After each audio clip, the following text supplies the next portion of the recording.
The Galactic Council had seen empires rise and fall, but nothing prepared them for the moment an alien faction made the most unthinkable decision in galactic history. They tried to invade Earth. The chamber fell silent, disbelief turning to dread. Because everyone in the galaxy knew one truth, or the last planet you ever provoke. And those who forgot that never lived long enough to remember. The arrogant approach Commander Vexus stood in the command center of his flagship, the Eternal Dominance, and watched the holographic display rotate slowly before him. The planet was unremarkable in appearance. Swirling white clouds covered portions of blue oceans and green-brown landmasses. It looked peaceful, almost inviting.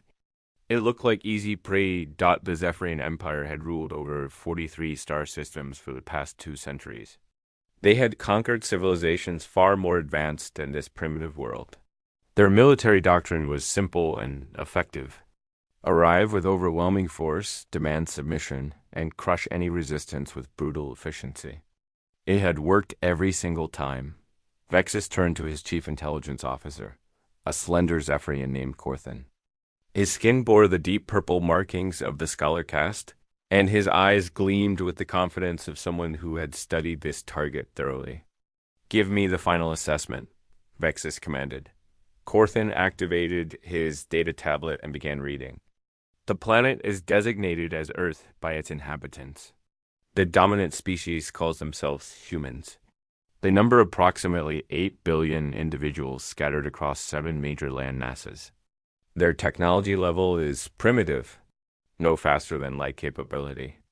No energy shields. No plasma weaponry. Their most advanced weapons rely on chemical propulsion and nuclear fission. Vexus nodded slowly. Military strength? Corthan scrolled through his data. Fragmented and inefficient. The humans have divided themselves into nearly 200 separate nations. These nations maintain individual military forces that frequently engage in conflict with each other. Current estimates suggest they have over 20 million active military personnel. But these forces are scattered and often hostile to one another, so they fight each other more than they would fight us. Vexus said with a smile that revealed his sharp teeth. Perfect. What about their leadership structure? There is no unified planetary government. Each nation operates independently with its own leaders, laws, and interests. Many of these nations have been enemies for centuries. Some are currently engaged in active warfare. Their inability to cooperate is their greatest weakness. Vexus walked closer to the holographic Earth and studied it carefully. He had led 17 successful planetary conquests in his career. He had faced species with advanced technology, strong military traditions, and unified governments. None of them had stopped the Zephyrian Empire. This divided primitive world would fall within weeks. Prepare the invasion fleet, Vexus ordered. Standard protocol. We will position ourselves in orbit above their major population centers and broadcast the terms of surrender. If they comply, we integrate them into the Empire as a client species. If they resist, we demonstrate our power until they understand compliance is their only option. Commander, Corthan said hesitantly, there are some unusual elements in their historical data that I should mention. Vexus waved his hand dismissively. I have read your reports. Yes, the humans are violent. Yes, they have killed millions of their own kind in various conflicts. This makes them dangerous to each other, not to us. Their weapons cannot penetrate our shields. Their aircraft cannot reach our ships. Their nuclear devices are crude and slow. We have nothing to fear from primitives who spend more time killing themselves than advancing their civilization. Corthan bowed his head in acceptance, though something troubled him still. He had spent months studying human culture, human history, human warfare. There was something in the data that did not fit the pattern of other primitive species. The humans had a capacity for violence that seemed almost limitless. They had developed countless ways to kill each other and had refined these methods over thousands of years. But he was only an intelligence officer. Commander Vexus was the warrior. If Vexus believed the invasion would be simple, then Corthan would trust that judgment. The Zephyrian fleet assembled in deep space. far beyond the detection range of primitive human sensors. 50 warships, each capable of devastating a continent. 20 troop carriers holding a total of 100,000 elite soldiers. Support vessels carrying enough supplies for a 6-month occupation. It was more than sufficient force for a world like Earth, Vexus addressed his fleet. Commanders through the communication network. Warriors of the Zephyrian Empire, we stand at the edge of our next great victory. The world below us is rich in resources and populated by billions of potential laborers. They are primitive and divided. They possess no technology that can threaten us. This conquest will be swift and decisive.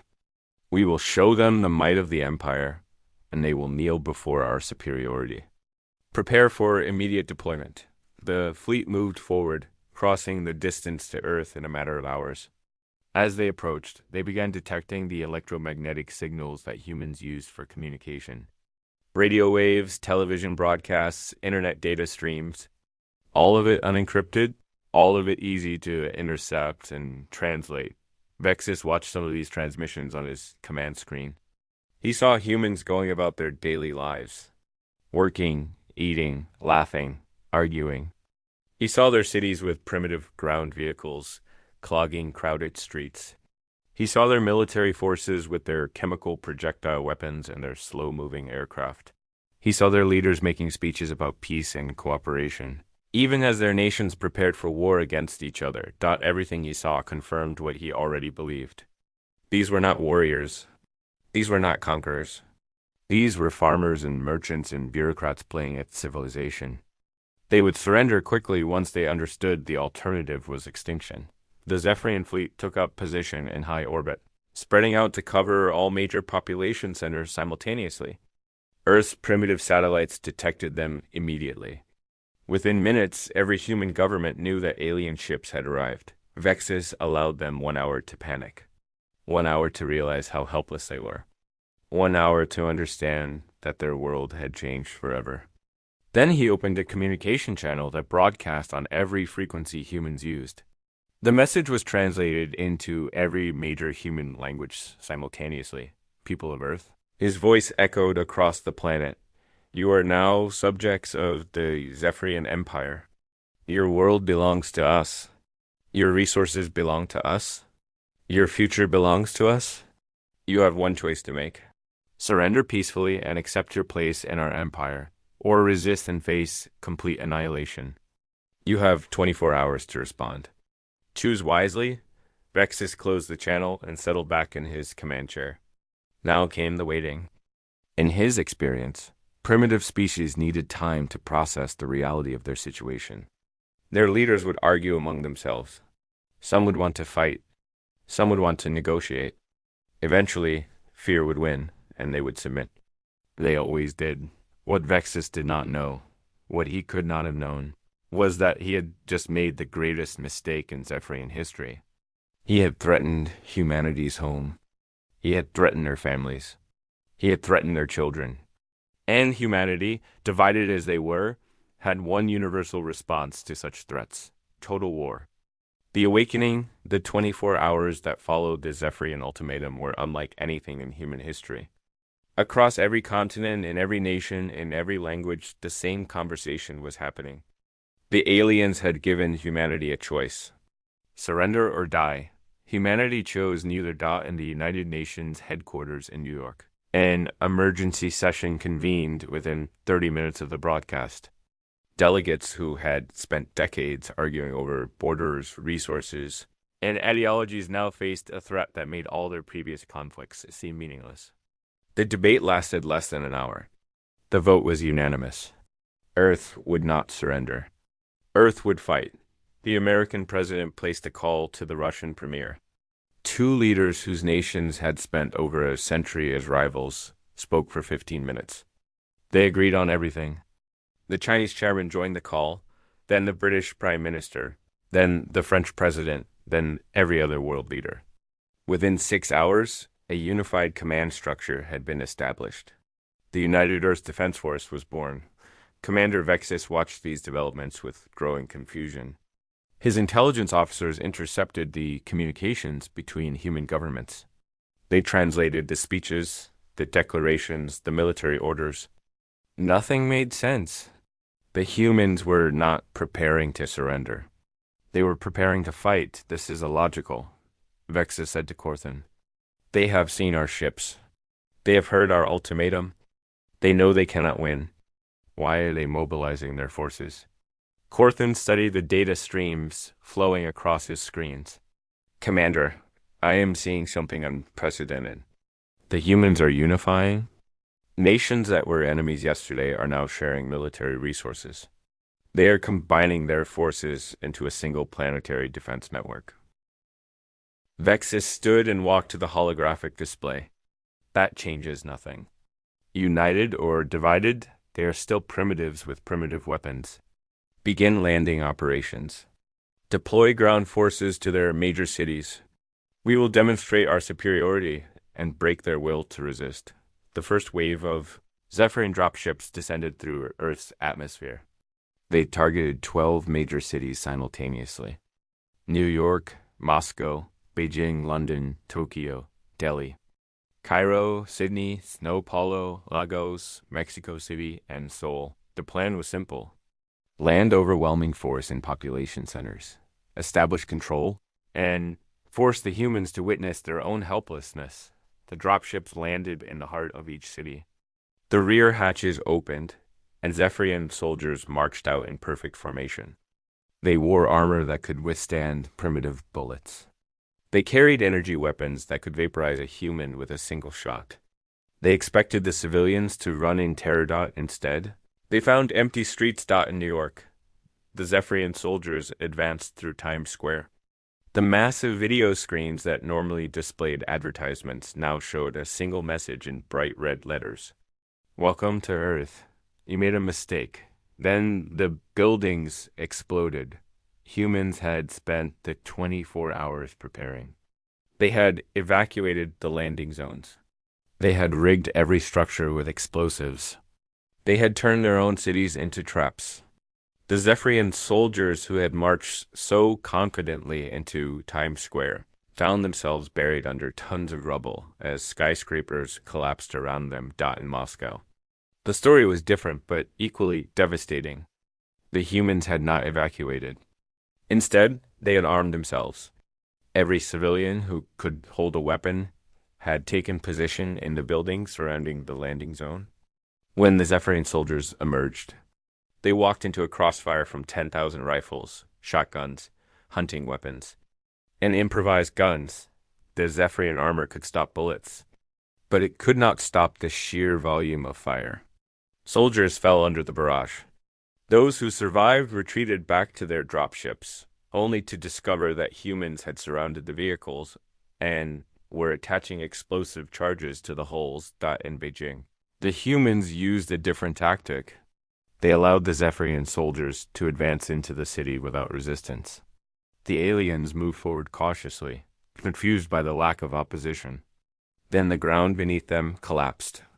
The humans had spent hours digging tunnels and weakening the streets.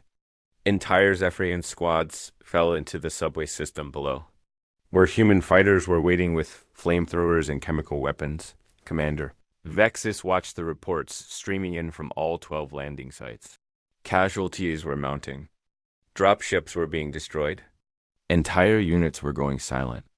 This was not how invasions were supposed to proceed. How are they doing this? Vexus demanded. They are primitives. They have no military training. They should be running in fear. Corthan's face had gone pale as he read the intelligence reports. Commander, I am analyzing their tactics. They are using asymmetric warfare. They are not trying to fight us directly. They are using their knowledge of their own terrain against us. They are sacrificing their own infrastructure to kill our soldiers. Sacrifice. What kind of species sacrifices its own cities? Corthan pulled up historical data on his screen. Commander, I have been reviewing human history more carefully. They have done this before. Many times. When facing superior enemies, humans have destroyed their own resources to deny them to invaders. They burned their own capital city to stop an invasion force. They flooded their own farmlands to slow enemy advances. They have a saying in their military doctrine, scorched earth. Vexus felt something cold forming in his chest. It was not fear. The Zephyrian Empire did not feel fear. But it was something close, something uncomfortable. Recall the landing forces, he ordered. We will bombard their cities from orbit instead. If they want to destroy their own infrastructure, we will help them. We will turn their defiance into Ashdot Commander, Corthan said quietly. I must advise against orbital bombardment. Our mission parameters specify that we are to conquer this world intact. If we destroy their cities, we destroy the value of the conquest. The Empire wants laborers and resources, not ruins. Then what do you suggest? Before Corthan could answer, alarms began blaring throughout the ship. The defensive systems had detected incoming projectiles. Hundreds of them, thousands of them. Missiles were launching from every continent on Earth, all targeted at the Zephyrian fleet. Vexus had expected this.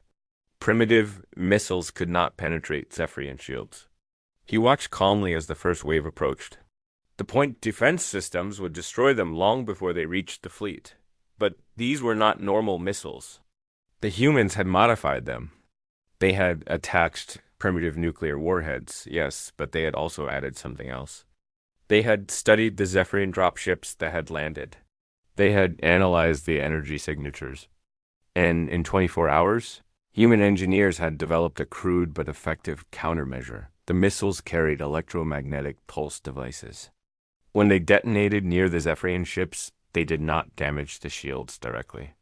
Instead, they disrupted the power systems that maintained the shields. For just a few seconds, gaps appeared in the defensive barriers, and in those gaps, conventional weapons could strike home. The Zephyrian frigate Crimson. Victory took 3 nuclear-tipped missiles through a shield. Gap and exploded in a ball of fire that lit up the night sky over the Pacific. Ocean. The destroyer Eternal Wrath lost its shield generators to an EMP burst and was torn apart by a barrage of conventional missiles. The troop carrier Morning Star tried to retreat to a higher orbit but was intercepted by a coordinated strike from ground-based railguns that the humans had somehow constructed in less than a day. Vexus could not believe what he was seeing. His fleet was under attack. His shields were failing, his ships were dying, and the primitives on the planet below were celebrating their victories. Full retreat, he ordered. All ships pull back to high orbit. Maximum range from the planet's surface. The Zephyrian fleet limped away from Earth, leaving behind burning wreckage and hundreds of dead soldiers. They had expected an easy conquest. They had found a nightmare dot in the Galactic Council chambers, located thousands of light years away. Ambassador Kolreth of the Peltheran sovereignty stood before the assembled representatives and spoke with a trembling voice. The Zephyrians have invaded Earth. They have attacked the humans. The chamber fell silent. Every species present knew what that meant. Every civilization that had survived long enough to reach the stars knew the one rule that governed galactic politics. Never threaten Earth. Never attack humanity. Never give them a reason to unite. How many ships did the Zephyrians send? The council elder asked. 80 vessels. A full invasion fleet.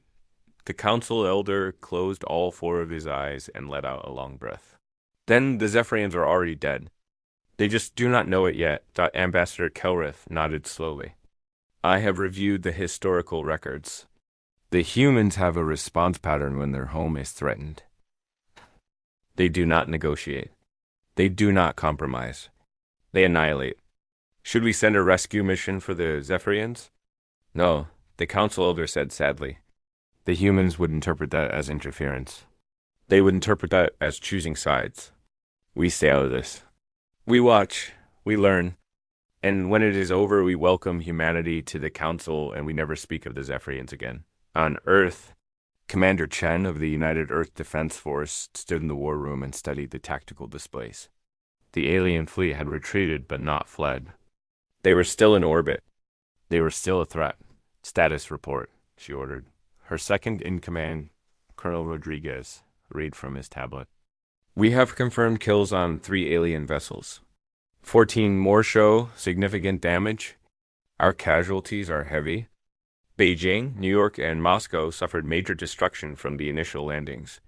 Estimated civilian deaths are over 50,000. Military losses are at 12,000. Chun nodded grimly. Acceptable losses given what we faced. What about our offensive capabilities? Rodriguez smiled. It was not a happy smile. It was the smile of a predator. The engineers have finished reverse engineering the alien power systems. We can now produce shield generators. We are also adapting their energy weapons. Within 72 hours, we will have our own fleet capable of reaching their position. Trent looked at the holographic display showing the alien ships in high orbit. They thought we would be easy prey. They thought we would surrender. They do not understand humans. We do not surrender. We hunt out the new Order Commander Vexus had not slept in 3 days. His eyes were bloodshot, his purple skin had turned pale, and his hands trembled as he reviewed the casualty reports. The Zephyrian Empire's mighty invasion fleet had been reduced to 42 functional ships. 38 vessels had been destroyed or damaged beyond repair. 23,000 soldiers were dead, or missing on the planet's surface. And the humans were coming for him. Corthan entered the command center with fresh intelligence data. His expression told Vexus everything he needed to know before a single word was spoken. Commander, the humans have launched vessels from their surface. They are crude but functional. They are using our own technology against us. How many ships? Vexus asked, though he dreaded the answer. 17 confirmed launches from various locations around their planet. They appear to be converted spacecraft that were originally designed for reaching their moon. The humans have attached our shield generators and energy weapons to their primitive hulls. The vessels are approaching our position. Vexus stood and walked to the viewport. Below him, Earth glowed blue and beautiful against the darkness of space. It looked so peaceful from this distance. It was impossible to believe that such horror could come from such a lovely world. We still outnumber them, Vexus said, trying to find confidence in his voice. 42 ships against 17. We have superior training and experience. Corthan hesitated before speaking. Commander, I must show you something. He activated a holographic display that showed footage captured from the surface during the failed ground invasion. The images were disturbing. A human woman, elderly and frail in appearance, stood in the ruins of a building holding a crude incendiary device. She waited calmly as Zephyrian soldiers approached. Then she ignited the device and threw it with surprising accuracy. The soldiers burned. The woman laughed as they screamed out. Another image showed human children, none older than 15 years, emerging from a collapsed subway tunnel. They carried weapons scavenged from dead Zephyrian soldiers. They moved with coordination and purpose, flanking a wounded Zephyrian squad and eliminating them with cold efficiency. A third image showed a human male, injured and bleeding from multiple wounds, using his last moments of life to activate explosive charges attached to a Zephyrian ammunition depot. The explosion killed him instantly, but also destroyed supplies meant to sustain 5,000 soldiers for a month. These are not soldiers, Corthan said quietly. These are civilians. The humans have mobilized their entire population. Every human is a combatant. Every human is willing to die to protect their world. Commander, we are not fighting an army. We are fighting a species. Vexus turned away from the images. He had seen enough. We withdraw. Full retreat to Zephyrian space. We will return to the Empire and report that this world is not suitable for conquest. Commander. Corthan's voice was barely a whisper. I do not think they will let us leave. As if to confirm this statement. Warning alarms began blaring throughout the ship. The human vessels had entered weapons range. But they were not attacking. Instead, they were broadcasting a message on all frequencies. The face of a human female appeared on Vexus's command screen. She wore a military uniform decorated with symbols of rank and authority. Her dark hair was pulled back severely, and her eyes held an intensity that made Vexus uncomfortable. Her expression was calm, almost pleasant, but there was something predatory in her slight smile. I am Admiral Sarah Okonkwo of the United Earth Defense Force. She said in perfect Zephyrian language. The humans had learned to speak his tongue in less than a week. We are here to discuss terms. Vexus felt a flutter of hope. Terms meant negotiation. Negotiation meant survival. I am Commander Vexus of the Zephyrian Empire. We are prepared to withdraw from your system and leave your world in peace. Admiral Okonkwo's smile widened slightly. I am afraid withdrawal is no longer an option, Commander. You came to our home. You threatened our families. You killed our people. There are consequences for such actions. What do you want? Vexus asked, though he suspected he already knew the answer. Unconditional surrender. Your ships, your weapons, your technology, all of it now belongs to humanity? Your soldiers will be taken as prisoners. You will provide us with the coordinates of your home world and all Zephyrian colonies. You will share all your scientific knowledge. And you will broadcast a message to your empire explaining what happened here, and warning them never to return. Vexus felt rage building inside him. We are the Zephyrian Empire. We have conquered 43 worlds. We do not surrender to primitives. Admiral Okonkwo's expression did not change. Then you will die. All of you. Your ships will be destroyed. Your bodies will be left to drift in space as a warning to others. And then you will find your home world ourselves. We will use the technology we have already captured to build our own fleet. And we will come to your empire not as conquerors, but as exterminators. We will make sure that no Zephyrian ever threatens anyone again. The command center was silent. Every Zephyrian officer heard the Admiral's words. They knew she was not bluffing. The humans had demonstrated their capacity for violence. They had shown their willingness to sacrifice everything for victory. They would do exactly what they promised. Corthan stepped forward and addressed Vexus privately. Commander, we must accept their terms. We have no choice.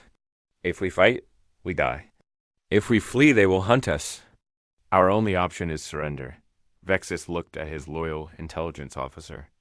Corthan had served with him for 20 years. They had conquered worlds together.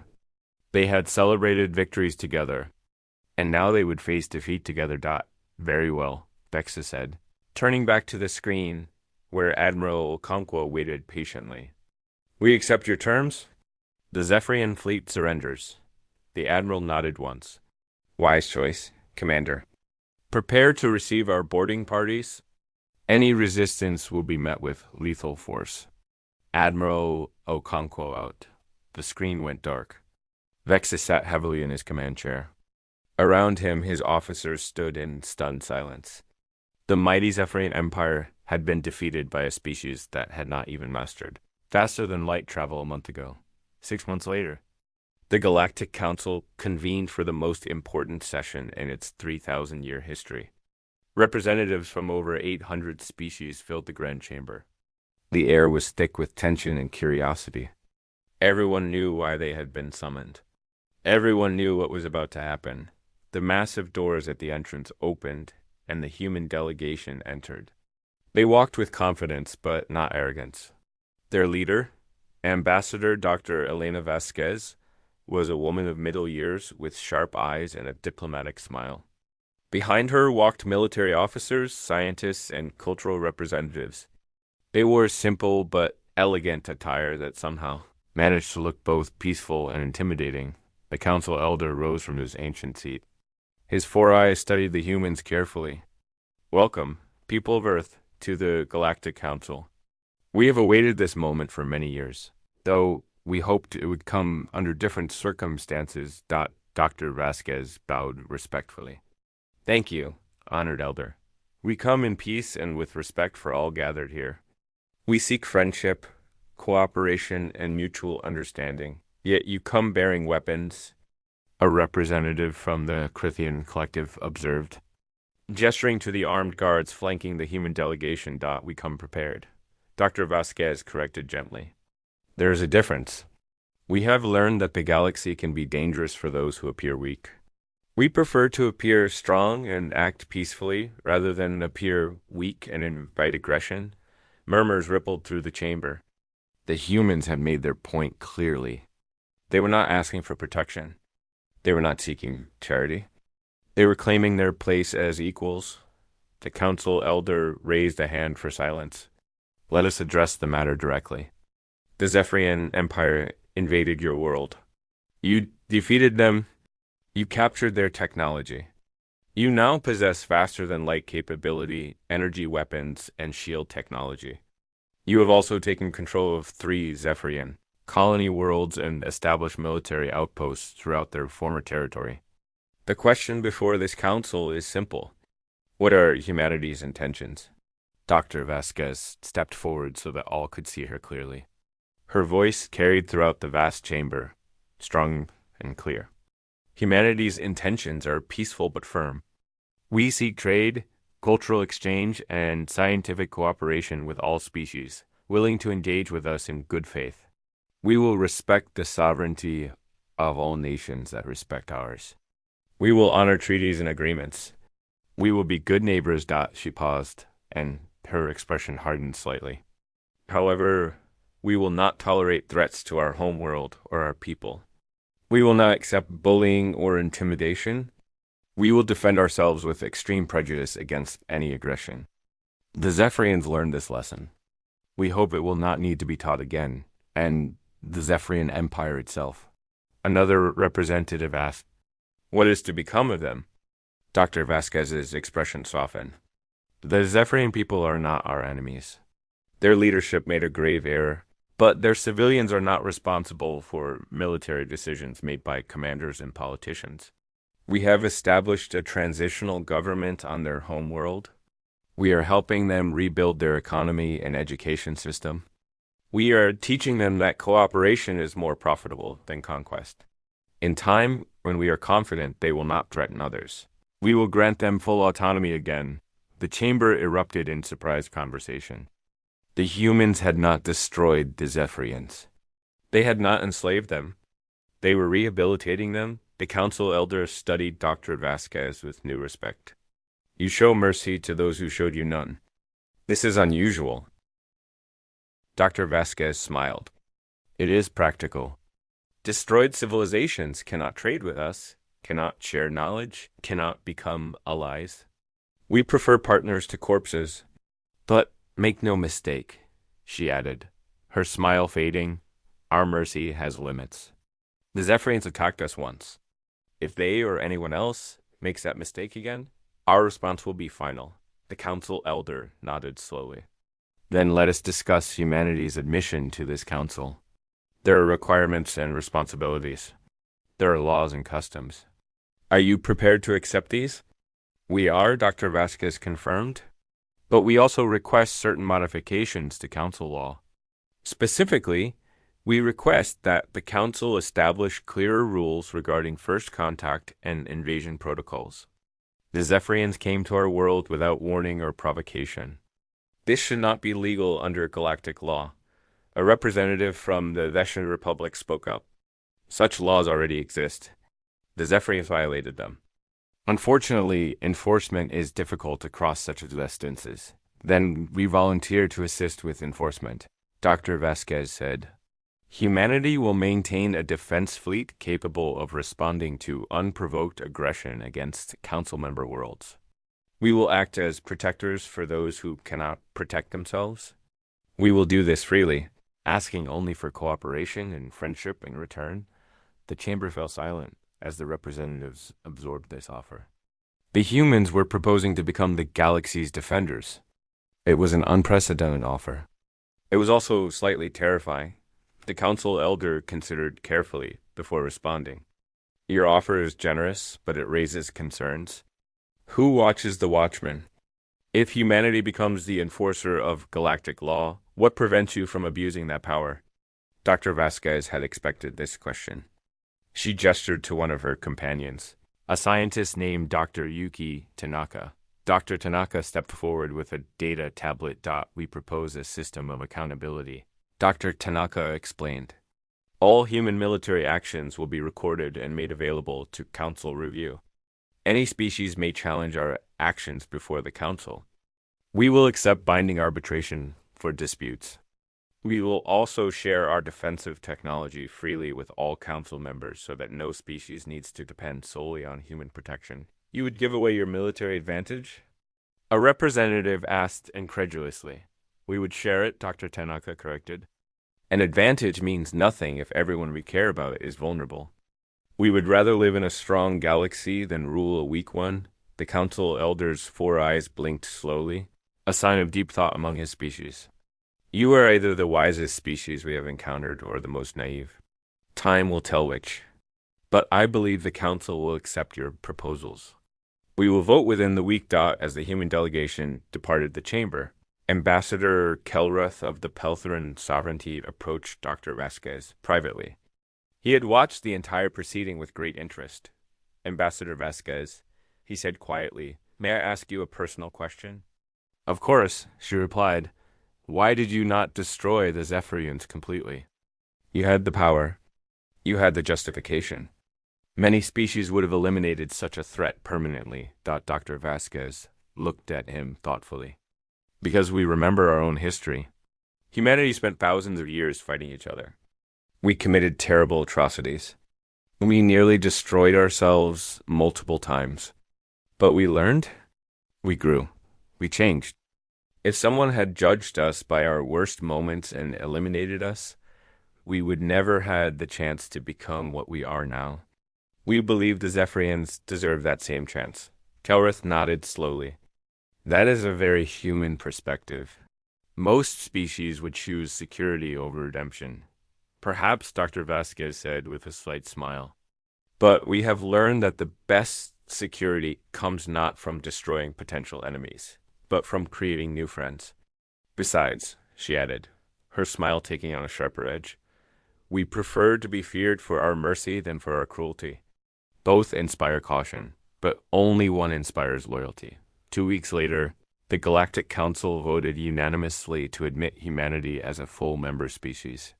They also voted to accept the human proposals for enhanced defense cooperation and shared technology. A new classification was created in the Galactic Database, specifically for Earth, and its people. The classification read, Apex Protector of Species. Approach with respect. Never threaten. Excellent trading partners. Extremely dangerous when provoked. Do not test their patience. Commander Vexus. Now, a prisoner working in a human research facility, helping to translate Zephyrian scientific knowledge. Watched the council proceedings on a video screen.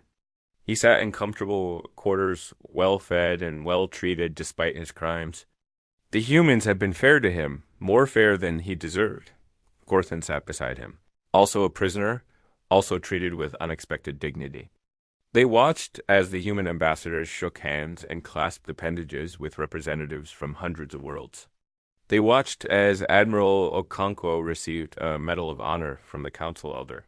They watched as humanity took its place among the stars. We could have had this. Gorthan said quietly, if we had approached them peacefully, if we had offered trade instead of conquest, they would have welcomed us. Vexus nodded slowly.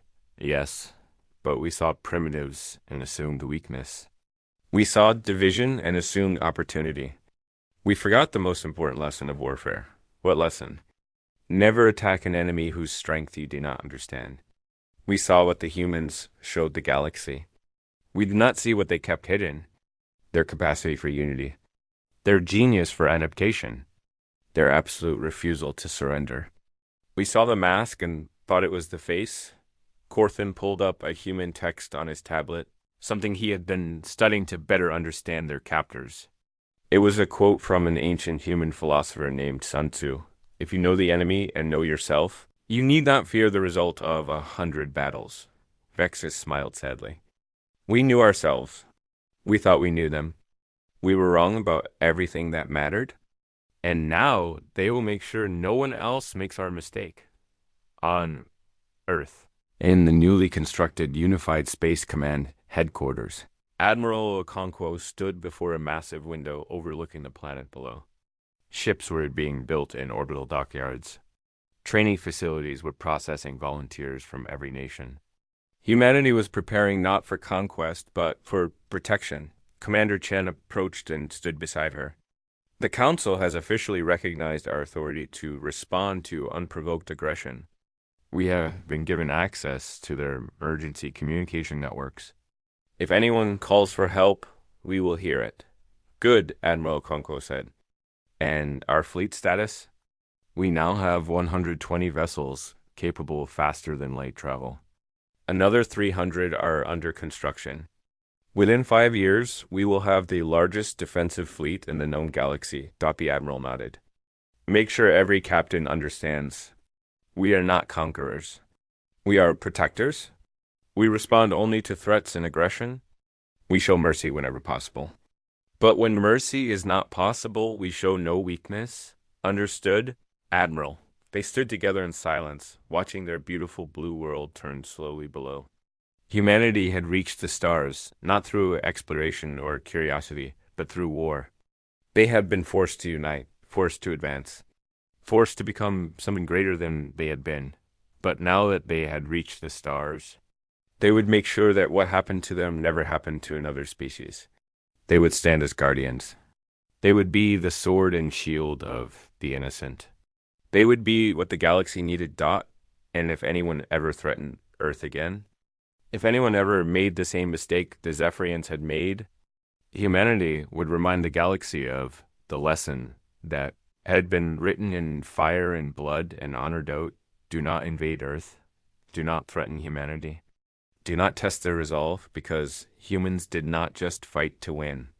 They fought to make sure the fight never happened again. The stars awaited. Humanity was ready.